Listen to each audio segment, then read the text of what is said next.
മുൻ MLA-യും BKMU മുൻ സംസ്ഥാന പ്രസിഡന്റും CPI നേതാവുമായ പള്ളിപ്രം ബാലന്റെ 8ാമത് അനുസ്മരണം നടന്നു. BKMU കാസർഗോഡ് ജില്ലാ കമ്മിറ്റിയുടെ നേതൃത്വത്തിലാണ് അനുസ്മരണ പരിപാടി സംഘടിപ്പിച്ചത്. കാഞ്ഞങ്ങാട് MN സ്മാരക മന്ദിരത്തിൽ BKMU സംസ്ഥാന ജനറൽ സെക്രട്ടറി ഗോവിന്ദൻ പള്ളിക്കാപ്പിൽ അനുസ്മരണ യോഗം ഉദ്ഘാടനം ചെയ്ത് അനുസ്മരണ പ്രഭാഷണം നടത്തി. ബാലട്ടൻ മാർക്സിസത്തെക്കുറിച്ച് പറയും.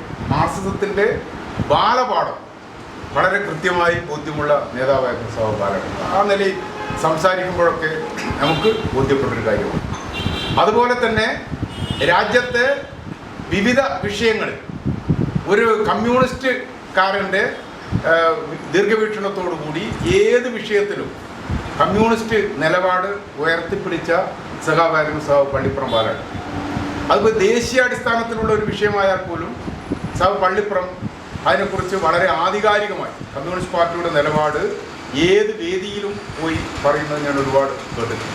BKMU ജില്ലാ പ്രസിഡന്റ് ഗംഗാധരൻ പള്ളിക്കാപ്പിൽ അധ്യക്ഷത വഹിച്ചു. CPI മണ്ഡലം സെക്രട്ടറി N ബാലകൃഷ്ണൻ, CPI ജില്ലാ സെക്രട്ടറി CP ബാബു, AITUC ജില്ലാ പ്രസിഡന്റ് KS കുര്യാക്കോസ് എന്നിവർ സംസാരിച്ചു. BKMU ജില്ലാ സെക്രട്ടറി M കുമാരൻ സ്വാഗതം പറഞ്ഞു. News bureau, Kanhangad.